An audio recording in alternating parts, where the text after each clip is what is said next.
Naging mainit nga sa pinaka-kontrobersyang ito sa mundo ng social media at pati na rin sa buong bansa. Nagpayag ng matinding pagkabahala ang mga miyembro ng Kamara matapos ang desisyon ng Ombudsman na ipapasara ang institusyon dahil sa umunoy katiwalian at serye ng paglabag sa batas.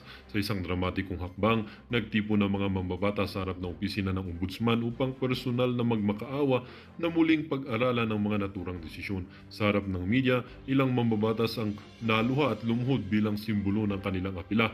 Nila, ang pagpapasara ng Kamara ay magdudulot ng kawalang tiwala ng publiko sa sistema ng gobyerno at maaaring magdulot ng destabilization sa buong bansa.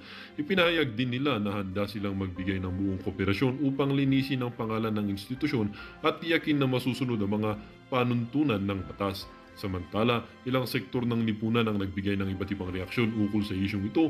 Ang mga kritiko ng Kamara ay nagsabing ang hakbang ng Ombudsman ay isang makasaysayang pagkakataon upang wakasan ang katiwalian sa pamahalaan. Subalit ang mga taga-suporta naman ng institusyon ay naniniwalang nararapat bigyan ng pagkakataon ng Kamara na ayusin ang kanilang mga problema sa loob at magpatuloy sa kanilang mandato bilang kinatawan ng taong bayan. Sa ngayon, hindi pa nagbibigay ng pinal na tugon ang Ombudsman sa apela ng Kamara. Ayon sa opisina ng Ombudsman, ang kanilang desisyon ay batay sa masusing investigasyon at ebidensyang nakalap sa loob ng maraming buwan. Gayunpaman, binigyan din nila na bukas sila sa anumang legal na hakbang na maaaring gawin ng Kamara upang muling suriin ang kaso. Patuloy na umaasa ang Kamara na magkakaroon ng mapayapang resolusyon sa issue at na may pagpatuloy nila ang kanilang serbisyo sa publiko. Well, para nga sa kabuang detalye ay panoorin na lamang natin ang buong video. At salamat na rin sa ating mga solid viewers sa walang sawang pagsuporta. At kung hindi ka pa naman nakapag-subscribe sa ating channel, ay mag-subscribe ka na para lagi kang updated sa ating mga bagong videos na ina-upload araw-araw. At syempre mga kaibigan, huwag din pong kakalimutang mag-iwan ng like at i-share ang ating mga videos.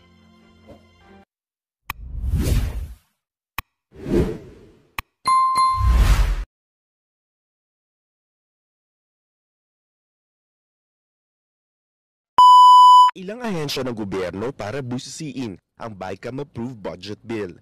Sabi ng Pangulo, may mga nakita silang insertion sa BICAM-approved budget na wala naman sa original na proposal para sa 2025. Wala doon sa NEP, wala doon sa National Expenditure Program. Nagkagulatan na lang ho nung nakita ni Marcos Jr. napakaraming siningit nitong si Tambaluslos. Hindi naman ho niya masaway. Di ba? Hindi naman ho siya makapalag dito kay Tambaluslos. So, I want to be very, very sure Nako. that the budget for 2025 is directed at the important projects that we have prioritized, number one. And second, Akala ko bang okay na yung budget?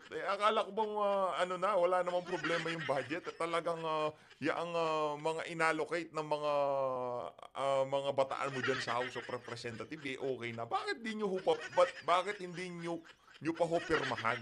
Ang problema ho kasi masyado nang napag-usapan sa social media yung kapalpakan ng inyong pinsan diyan sa 2025 budget at yung ang ho talaga dito, naging meet siya sa problema ng administrasyon na to, yung pagtanggal ho nila ng subsidiya ng PhilHealth. Yun ho talaga, kumbaga, yung breaking point, ika nga.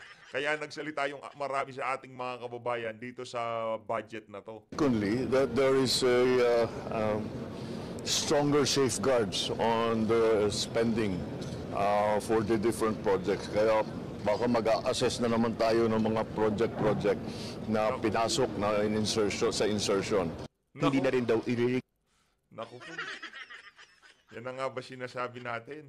O sino bang nagpasok niyan? Bakit merong lakas ng loob magpasok yung mga yan? Malamang sa malamang yung mga in-insert ho nila dyan, pang-ayuda yan. O, sino bang mahilig sa ayuda dyan? Si Tambaluslos. Bakit hindi nyo horektahin yung inyong pinsan? Wala ho ba kayong komunikasyon dyan dito kay Tambaluslos? Nagkakaano ho kumbaga, nagkakalukuhan di ba?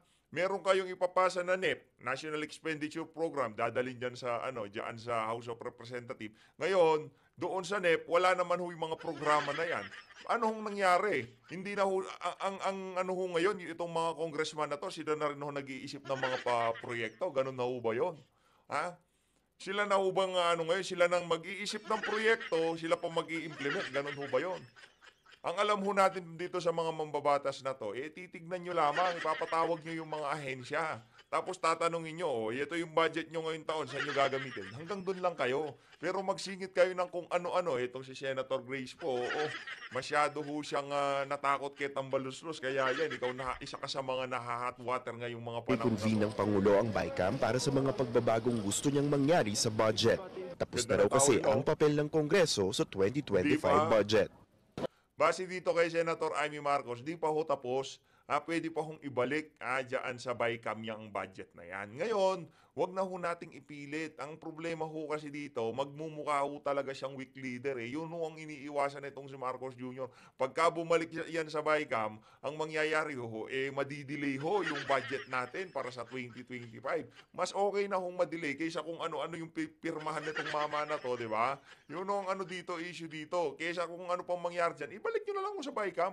Pwede naman pala yun. Di ba? Sinabi nitong si Senator Amy Marcos, napakaraming pagkakataon na nangyari yan na hindi pinirmahan ng presidente, bumalik sa Kongreso kung ano man yung dapat ibalik na yan. Yung budget ng 2025, ibalik nyo na ho.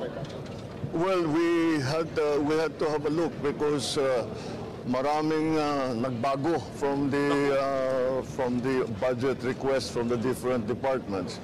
And we have to put it back in the same shape that we had first requested. So unfortunately, we are only left now. I am only left now with the veto power. Una nang sinabi ng Pangulo, Kung ako presidente, tapos nagbigay ako ng programa ng executive, tapos pagbalik sa akin nung mga ibinigay ko, yung renatipikahan, wala naman itong mga programa na to, biglang dumating yung mga, merong lumitaw na mga ganong klaseng programa dyan sa budget na yan. Tatanungin ko si Tambaluslos. Kaso naglalaro kayo ng good cop, bad cop Nagsingit ng kung ano-ano yung pinsan mo para magmukha kang pogi, magmukha kang hero, magmukha kang may pakinabang sa sambayanan. Kunyari, ibibito mo yung mga yan.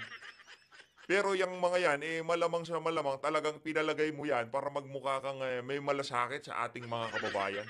Ang sabi ho nung isang eksperto sa budget, yang daw budget para sa 2025, ang pinakapangit at pinakakurakot na budget sa kasaysayan ng Pilipinas. Ganyan niya ho, ilinarawan niya ang budget na yan. na ayaw niya sanang gamitin ang kanyang veto power. Sa ilalim ng Article 6 ng 1987 Constitution, maaaring i-veto o hindi aprubahan ng Pangulo ang anumang panukalang batas. Pero pagdating sa budget, may tinatawag na line veto o kung saan may bahagi lang ng panukala ang hindi aprobado pero hindi apektado ang kabuuan ng budget bill. Ngayon, target na ni Pangulong Marcos na mapirmahan ang budget bill bago mag-New Year. Naku po. Talagang itutuloy ho nitong si Marcos Jr. itong pagpirma na to sa budget, no? Talaga hong hindi niya susundin yung sinabi ng kanyang kapatid na si Senator Amy Marcos. Pwede naman hong ibalik sa BICAM. Ayusin na ho yan sa BICAM. Babaran nila ngayong bago magpasko o pagkatapos ng Pasko. Tapos irekta ho.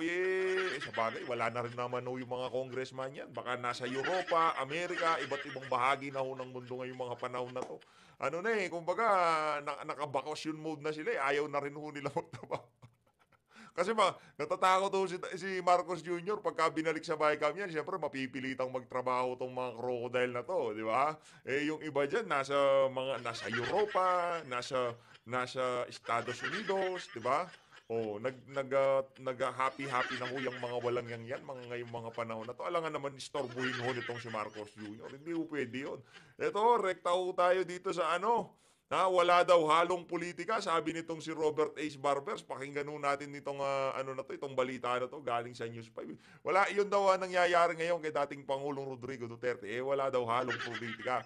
Base dito kay Robert H. Barbers. Pakinggan natin to. Matindi ho ito. Pinilit ng mga kongresista na hindi sila namumulitika sa inilabas nilang report na nagre-rekomendang kasuhan sina dating Pangulong Rodrigo Duterte kaugnay ng madugong drug war. Para naman sa International Criminal Court o ICC, wala itong epekto sa sarili nilang investigasyon. Nasa frontline ng balitang yan, si Mayan Los Baños. Nanindigan mismo si Quad Committee Chairman at Surigao del Norte 2nd District Representative Ace Kung umabot ho kayo sa bahagi ng video na to, hindi nyo pa ho na-share ang ating video, paki-share ho at pa-subscribe na ho sa PH Update. Maraming salamat ho. Napakalaking tulong mo yan. Maraming salamat ho mga kababayan. Barbers na walang halong politika ang rekomendasyon nilang kasuhan ng crime against humanity si dating Pangulong Rodrigo Duterte at ilan niyang kaalyadong nadadawit sa war on drugs. Una nang binatikos ni Senator Bato de la Rosa at Bongo ang report ng Quadcom na tinatarget lang daw sila. Kaalyado raw kasi sila ni Vice President Sara Duterte. Pero depensa ni Barbers, we only follow where the evidence leads us, no? Testimonial and documentary evidence is the basis of our committee report. bago pa Yung testimonial daw, yung testimonial ng mga convict, yung testimonial ng mga individual na nasangkot ang kanilang pangalan sa ipinagbabawal na pulburon. Yung mga individual na merong personal na galit kay dating Pangulong Rodrigo Duterte. Pero wala daw halong pamumulitin. panabuo ang Quadcom, nauna nang mag-imbestiga sa drug war ni Duterte ang International Criminal Court. Pero tingin ni Barbers, baka hindi rin magamit ng ICC ang report ng kanilang komite. I have really no idea if this will help, no, sa kanila. Tayo ay sumusunod lang dun sa polisiya na ibinigay ng ating Pangulo na tayo po ay hindi membro ng ICC. Paglilinaw Pero yung nagtutulak sa issue ng ICC na yan, itong si Antonio Trillanes, todo kayo sa todo kayo maka-entertain sa kanya dyan sa Quadcom. Kaya yung ginagawa pa rin ninyo na yan, mga materialis yan para magamit ng ICC laban dito kay dating Pangulong Rodrigo Duterte. Huwag na ho tayo mag-ungguyan dito, Congressman Robert H. Barbers, niloloko nyo na naman na sambayan ng Pilipinas. naman ni ICC Assistant to Counsel Attorney Cristina Conti, walang bearing o epekto sa investigasyon ng ICC ang anumang rekomendasyong lumabas sa Quadcom dahil hindi ito aktwal na korte. Hindi prosecutor ang Quadcom. Kaya dadaan pa yan sa DOJ ulit. Kailangan malinaw yon na kung sinong tumestigo sa Quadcom ay testigo rin sa isang eventual court trial. Ayon pa kay Nako. Conti, mas dapat daw abangan ang gagawin ng Department of Justice sa rekomendasyon ng Quadcom. Kung gumulo Paano yan? Paano yan pagka pinatawag yaang yaang mga itong si Royina Garma dyan sa DOJ. Tapos i-cross-examine ho siya ng mga abogado ni Tatay Digong. Naku, mahirap yan. Baka maihi sa salawal itong si Royina Garma. Paano yan pagka pinatawag yaang si Asierto o di naman ho kaya yung si Guban, yaang si, anong pangalan nito? Taguba. Pinatawag sila tapos testigo labang kay Tatay Digong. Iko-cross-examine ho siya ng mga abogado nitong si dating Pangulong Rodrigo Duterte. Iko-cross-examine kayo nitong si Attorney Salvador Panelo. Saan kayo dadamputin pag kayo na nag-cross-examine sa inyo? Tulong na kasi ang investigasyon ng DOJ, posibleng itigil ng ICC ang sarili nitong investigasyon dahil magiging senyales ito na gumagana ang judicial system sa bansa. Pero hindi basta-basta na, ay okay na tayo, alis na tayo guys. Magpapa-comment yan sa mga biktima kung ano ang pananaw nila. Pwede ding magpa-comment sa Philippine government. Nagbabalita mo Yung ali na yun, ano ho yun, isa ho yun doon sa mga pinapatawag na resource person, no? Na naninira kay dating Pangulong Rodrigo Duterte. Hindi naninira, bumabanat kay dating Pangulong Rodrigo Duterte. Rekta ho tayo kay Senator Bato de la Rosa. Hindi na daw ho siya nagtaka dyan sa rekomendasyon ng TWAD Committee na kasuhan itong si dating Pangulong Rodrigo Duterte, Senator Christopher Bongo, at itong si Senator Bato de la Rosa dyan sa naging polisiya ng nagdaang administrasyon. Pakinggan ho natin itong mga kababayan, tapos rekta na ho tayo kay dating Pangulong Rodrigo Duterte. Meron ho siyang speech kanina, kahapon pala. Meron ho siyang speech na kung saan pinakilala niya ho yung mga kamag-anak niya, yung mga apo niya, yung anak etong si Mayor Baste, sa mga nakausap niya dito sa piging na to. Di natin alam kung anong klaseng okasyon yun, pero basta nandun si Tatay Digong, kahit di natin maintindihan, pinapakinggan natin yan. Game? Nagulat ni Senator Bato de la Rosa ang recommendation ng House Quad Committee na kasuhan siya kaugnay ng drug war noong Duterte administration. Sa isang panayam, sinabi ni de la Rosa na handa siyang harapin ang kaso oras na maisampa ito sa Department of Justice. Base sa report ng Quadcom, pinakakasuhan si de la Rosa ng Crimes Against Humanity kasama si dating Pangulong Rodrigo Duterte, Senador Bongo at ilang opisyal ng pulisya. Para doon sa mga witness, yung ihaharap na witness laban dito kay Senator Bato de la Rosa at dito kay Senator Bongo, yang si Ruy Nagarma lang naman yung mga yan eh. Siguraduhin nyo na ayusin nyo yung mga testimonya nyo, ha. Wala nang magbibibing congressman sa inyo dyan sa DOJ. Sa korte, walang baby sa inyo dyan. Walang yung tipong bibigyan kayo ng pagkakataon na magsalita. Iba ho yung environment ng korte, kaysa dyan sa Quadcom na yan. Pagdating sa korte, hindi ho pwede yung mga walang kapararakang akusasyon. Higa nga, dapat lalatagan mo ng ebidensya yan. Iniwala rin si Senator Bato na may kinalaman daw ito sa impeachment ni Vice President Sara Duterte. Ito talagang gano'n kabilang akay na talagang i-demolish ang Duterte at kanyang mga kalyado. Next Congress, ituloy-tuloy na yung kanang wala nang harang dito sa Senado sa impeachment nila na gagawin kay VP Sara. Samantala, ayon naman sa lead chairperson ng Quadcom na si Surigao del Norte Representative Ace Barbers, sinusundan lang nila ang ebidensyang nakahain at testimonya ng mga testigo. Kaya nga merong endorsement o recommendation to investigate this further by the agency concerned. At kung talagang mahina ang ebidensya, it is not the Quad that will determine that. It is the perhaps. Hindi naman kasi yun. Ito naman si Congressman Ace Barbers. Nagtatanga-tangahan na naman eh. Naging congressman kayo. Ang usapan ho dito, yung naging kumbaga summary o binagsakan ng inyong investigasyon dyan sa Quadcom, tama ang hinala ng marami sa ating mga kababayan na ang Quadcom na yan, pandemolish talaga sa mga Duterte at sa mga taga-suporta ng mga Duterte. Yun ho yun. Perhaps the courts that will determine that. Mga kapatid, ako po si Ayun na nga mga kababayan, itong si Madam Ruth Cabal yan. Ayun na nga, maraming salamat ho. Yan kay Ma'am Ruth Cabal. Palakpakan ho natin yan si Ma'am Ruth. No? Palakpakan natin. Dito sa bahagi ng video natin na to, pakinggan ho natin ang isa sa kanilang inaakusahan ng kung ano-ano. Itong si dating Pangulong Rodrigo Duterte. Pakinggan ho natin ang kanyang speech. Ito ho, pakinggan natin. Ug daghang sakyanan, daghang nakapalit na ako. May kwarta na. Davao, si Lambok, building na rin. Pero kasi ito ng translated, ang makinabang ani inyong mga anak na ilang oportunidad sa ilang pagtrabaho, eskwela, di na sila mga ekonomiya na istoryahan. So, ato na lang we maintain the situation. Wapo man, kita mo, pumitan ako, if it ain't broken, why fix it? Wa man po maguba ang among pagdala rin sa inyo, ang among pagdala sa pang-gobyerno, nganong inyo mong putlon. So, muna akong hangyo.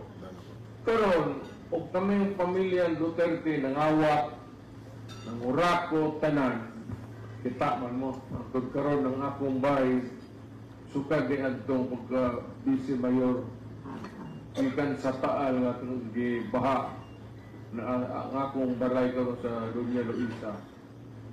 Nigawas ko pagka-presidente, nisod ko balik pagka-magapon ang sitwasyon. Di na lang kumaingon, pero ang among pagdaas sa syudad, kinasing-kasing yung tinaron. May mga rakot, may mga awat, may nakita, may mga transaction. Ang amo, trabaho na yun. Servisyong Duterte. Service. So, muna karon, dagan ko, ako bang kung tiguang na. Hindi man ko tiguang, hindi mo makatindog ka rin ako. Pero base ba, siguro na lang na ako, mudagan ko, tinuod lang, wala nang kukulit trabaho, bulot. Tinuod lang. Unya, ginan tamo, wak kami negosyo. Pangita mo negosyo ng Isdabaw ng Duterte, basig isa-isa. So ako na yung sweldo, dahil silo, retirement. Pero medyo kulang, wak tayo pang extra niya. Ang retirement, tuwan sa asawa, pagtimpaita. Tagaan ka lang po sa, sige, pwede siya may padal pamalingki, may bata. Manin sila'y ipsuon sa kaduang asawa na po. Naman tayo mahimo diya. So, ako na lang paspason pag-istorya. Murag ni hatang ko signal sa inyo karon na udagan ko pagka mayo. Unya, ako para sigurado yun, nung Duterte lang yapong mabili ang magtigok ko, ang ulihan kasi diya ka lang sa likod, sa alam kay matumpan ako, ikaw lang gihapon, total, mayor lang kabalaan. Muna lang na may akong proposal ninyo, mayor ko, ang akong anak, vice mayor, ang mudagan pagka congressman sa 3rd District, si Umar, akong apo na ni second district. O sa... Antindi nung sapatos ni Tatay Digong, makabili nga ng ganyan para parehas kami ni Tatay Diggs, no? Makabili nga ng ganyan na sapatos yan. 1st District, si Kuan Malangyapon. Pulong. Wala ko rin ang boss, kapais pulong. So siguro siyang kapas gawas. Mula Tibo Christmas, dahang iyang pamilya. Basta ba di na magdagdag yung pamilya na rin. Dili ko na panahon na yun. Tama na. Ayaw na ko. Kamu ba? Kamu mga barangay kaptir. Bawang ko na mga barangay kaptir na tagdugay pamilya. Ayaw na. Kulpuan lang.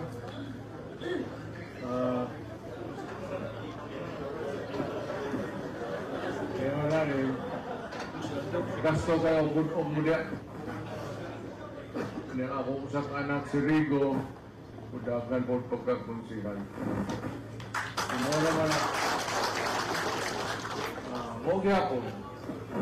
Ako, stricto ko, basta pang gobyerno, basta ang inyong pag-istorya ka, there will never be time mag-istorya ta sa City Hall, sa akong balay o sa gawas. So mag-istorya ta o mali. Kana di na may tabo. Kinabuhi tama o mali. Dili lang tas tama. Dili lang tas tama. Kay anak kinabuhi. So, ako, mayor, mo gyapon, stricto gyud ko sa tanan, sa pinagdisiplina. Pero pa yung sa kaayuhan sa lungsod, wala ko yung problema. Kung kaayuhan sa atong isig katao, wala ko yung problema. Ana, gina. Mo gyapon, akong batasan na, at pag-abot pagka-presidente, o yanto pa, mauna na. Pero ato pang maningkamot sa akong 3 years, di man mada. Pero og masunod-sunod din na ma-mayor niya ako, masunod mayor yapon pinsas mga doktor. Atong mangita na tagpaagi kung saan nato pag buslot og mga dalan. Kung ano, lisudan kayo. Kung kita kayong pasulod nila sa gikan sa saksa. Sa panakan pa lang tubig ang baita na. Mupod nga rin. So, muna na solusyon na. Kasi muna na atong trabaho. Huwag nila muna na itong panitumukan. Ang atong sa una to paglihok nga rin dapat. Total, ang kwarta sige nagsulod building, trabaho na sa atong mga anak. Ito na ng panigwa. So, marami kasulti siguro ninyo. Kung dawaton man ninyo ang akong pagkatao, pagkapolitiko, hangyo ko ninyo, udagan ko, sabangan ko ninyo. Para pag-ibig siguro, ang akong anak, himuan na yung vice mayor, karon komportable ko. Komportable ko simbang ko, mabangungot ko makbong yung plano. Sigurado. Makbong ang gina, kasi mo na inyong tinumbagan. Kumbaga, itong si Mayor Baste, na-meet niya yung expectation ni Tatay Digong, kaya ginawa niyang Vice Mayor. Kung sakaling merong mangyari sa akin, si Mayor Baste. Sige na. Pero, kaya ba itong akong one? Di na magdugay kay naapog ko'y mga kaistorya. Di ko makaklaro karon yung istorya, pero dili gwapo ang panahon. Basig mo kalit lang yung baliktad. Pero kitang sa ubos, wala tayo labot. Pero kaya na mag-istorya na ako, presidente ko. So, una ko ninyo kay gusto ko sinesabot makikistorya sa mayor. Samot lang o makakuan ang lugar mas pulo. Kasi gusto ko sila makikistorya. Kumanong sila sa istorya in life. Pero ganin ni malakanyan kita anita na magtrabaho.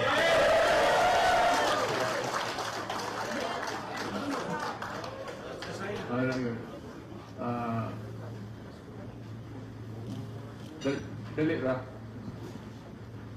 Dali ra. Ibili nyo gamay. Dili mo nita ko, dili kapalit o balay. Pero pangita mo, sa akasya, pangita mo siyabo. Hinay mo dipit. Mahol ka mo pagpatay. Na ako ibili na kuanan nila. Muna akong gamay lang god, wala na ko yung trabaho Pinagod ka tuig na. Kaya apilo na sa akong retirement ko. Ako lang ikuha para kami pang sabulan Hindi na magdugay kayo. Ito na ko itong istorya. Dili kayo mas importante sila kaysa inyo. Ug laing panahon, mas importante mo. Dili sila.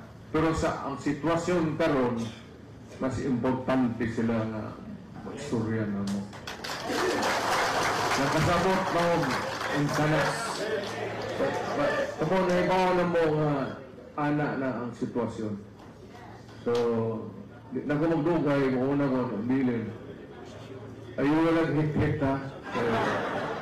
Kanang di mabuang. Sige, daghang salamat. Og may gabi. Ayun na nga mga kababayan, palakpakan ho natin ditong si Tatay Diggs. Talagang kahit saan ho siya magpunta, saan siya magtalumpati, talagang dumadagong-dong ang palakpakan. No? Palakpakan ho natin isang beses pa itong si Tatay Diggs.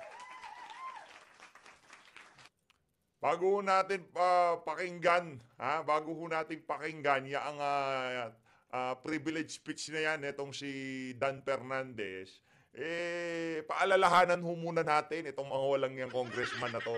Nagaling mismo dito kay Senator Robin Padilla. Isang malaki itong kasinungalingan. Hoy, Dan Fernandez, Paduano, makinig kayo. Makinig. Hindi namin matatanggap na ang aming chairman na si dating Pangulong Rodrigo Duterte ay ma-involve sa ganitong mga kaso na sinasabi nila na kasama pa si Sen Bato, Sen Go. Hindi naman siguro gugurgur ang Armed Forces of the Philippines na ang ating naging Pangulo noong panahong na yon ay involved sa underworld. Ito, pakinggan nyo to. Ito matindi dito. It's a big lie. Oh. Naiintindihan mo yon, Dan Fernandez. Oy, Paduano, naiintindihan mo yon. It's a big lie. Yan ang banat nitong si Senator Robin Padilla para doon sa mga akusasyon, aligasyon dito kay dating Pangulong Rodrigo Duterte. Heto mga kababayan, naku, maraming naghihintay dito sa talumpati na to ni Bulol eh. Itong si Bulol, matindi ho ito. Pakinggan natin, gang. Public order and safety, human rights and public accounts, also known as the Quadcom. This progress report outlining the facts established, evidence gathered, actions taken, and recommendations for remedial legislation concerning extrajudicial killings, illegal drugs, illegal Philippine offshore gaming operators, and anomalous transactions involving local government units in connection with these unlawful activities. To date, the Joint Committee has conducted 13 public hearings and has obtained numerous testimonies of witnesses and documentary evidence in the course of its inquiry. Mr. Speaker, the Joint Committee has identified compelling evidence that necessitates prompt and decisive legal action by the appropriate government agencies, as well as urgent legislative intervention to enact laws and policies that will effectively address these critical issues. With respect to POGOs, the Joint Committee found a discernible pattern regarding their creation and operation. It starts with foreign nationals using fake documents to acquire Filipino identities, followed by land acquisition to establish POGO facilities. The construction of several buildings worth billions of pesos, the execution of lease agreements between two corporations with interlocking ownerships, followed by the application for POGO license with the Philippine Amusement and Gaming Corporation. This was also established that criminal syndicates composed of Chinese nationals pretending to be Filipino citizens operate within the country and are responsible for various criminal activities facilitated through POGOs, including human trafficking, internet scams, and money laundering. Some of these Chinese nationals have links to the drug trade. These POGO companies include Hongsheng Gaming Technology in the Baofu compound in Bamban, were facilitated by Go Waping, also known as the former Bamban Mayor Alice Guo.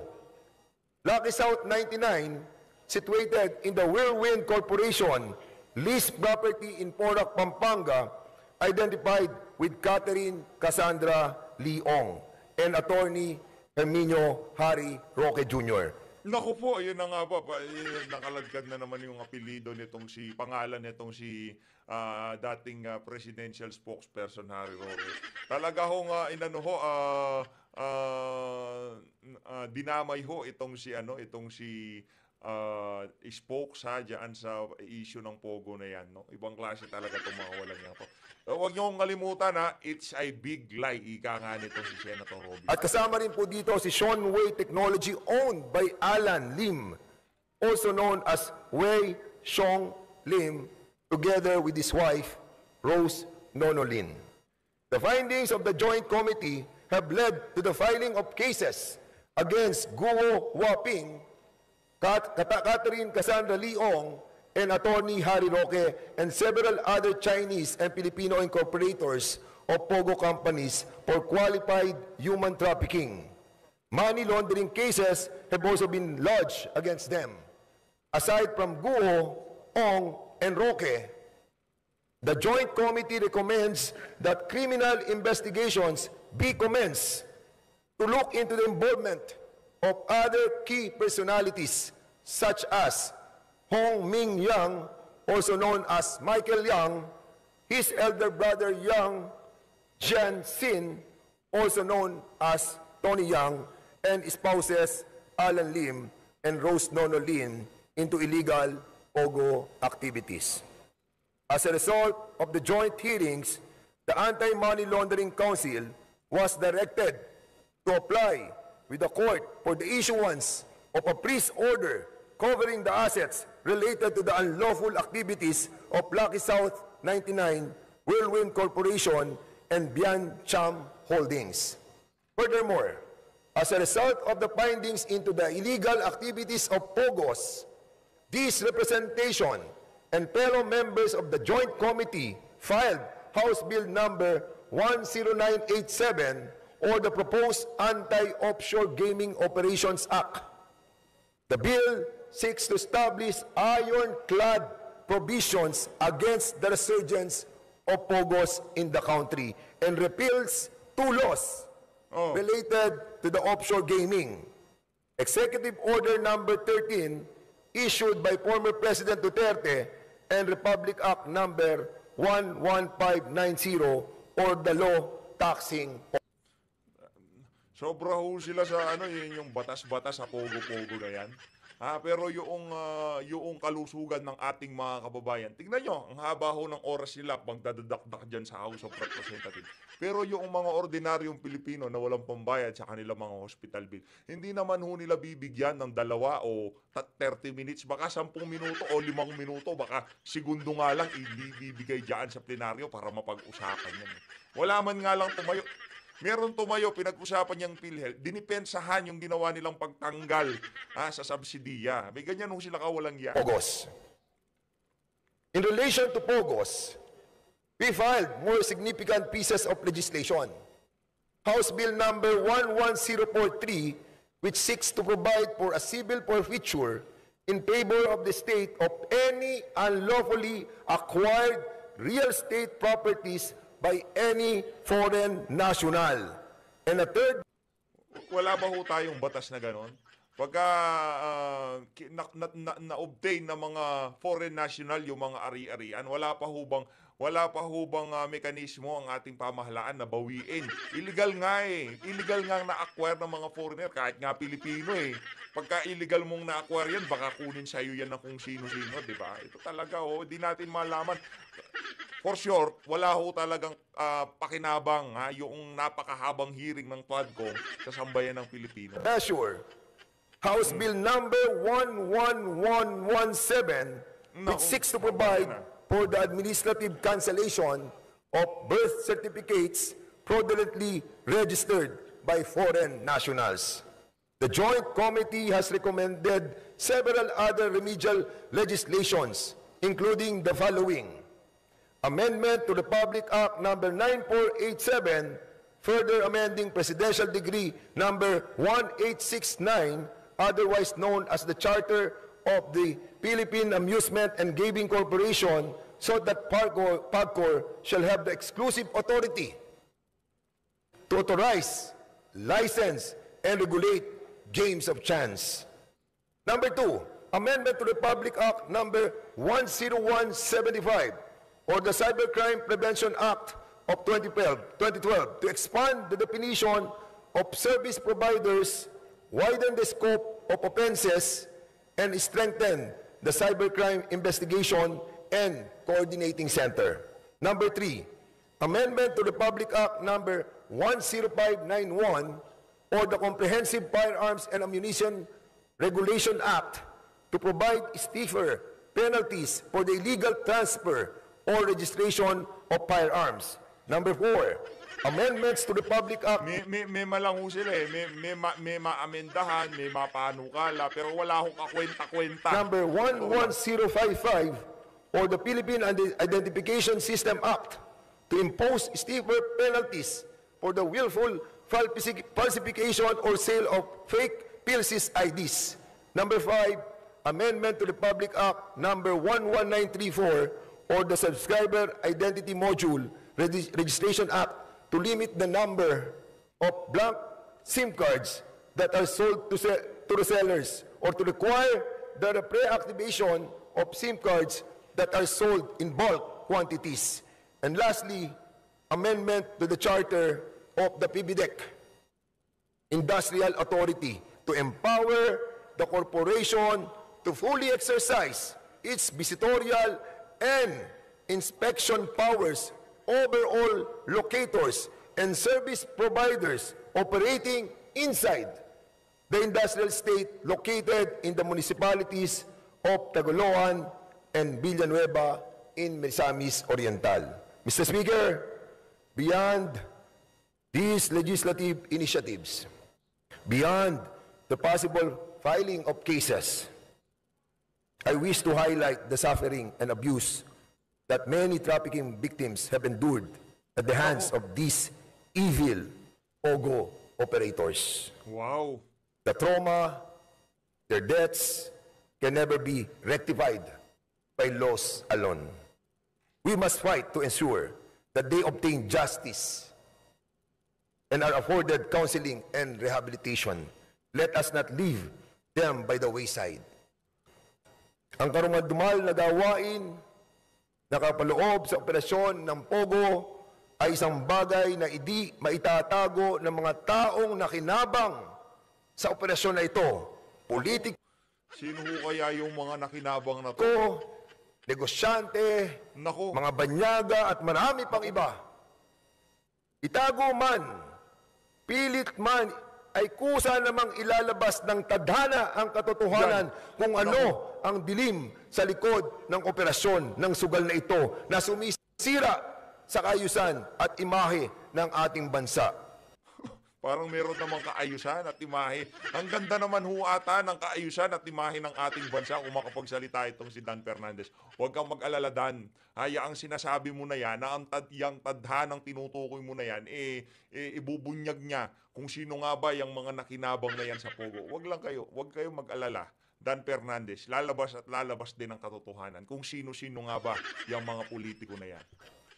Pero hindi ho kasama doon ang mga Duterte. Yun ang sigurado natin. Ang mga buhay na mapabanyaga man o lokal nating kababayan na kinuha ang kanilang buhay ng mga mapag-abusong tagapamahala ng mga POGO ay ibinubulid na ang kaluluwa sa impyerno.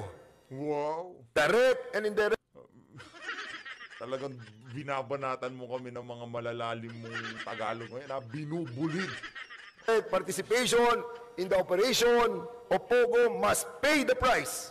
Oh. Di po pwede nakalimutan na natin ang nakaraan at mag-move forward na tayo. We hope that the Executive Department, Mr. Speaker, through our President, Ferdinand Bongbong Marcos, will give justice to the families of the innocent people who are all victimized by these greedy crooks whose sole objective was to enrich themselves with POGO money. Tapos na po ang mapag-abuso na kalakaran.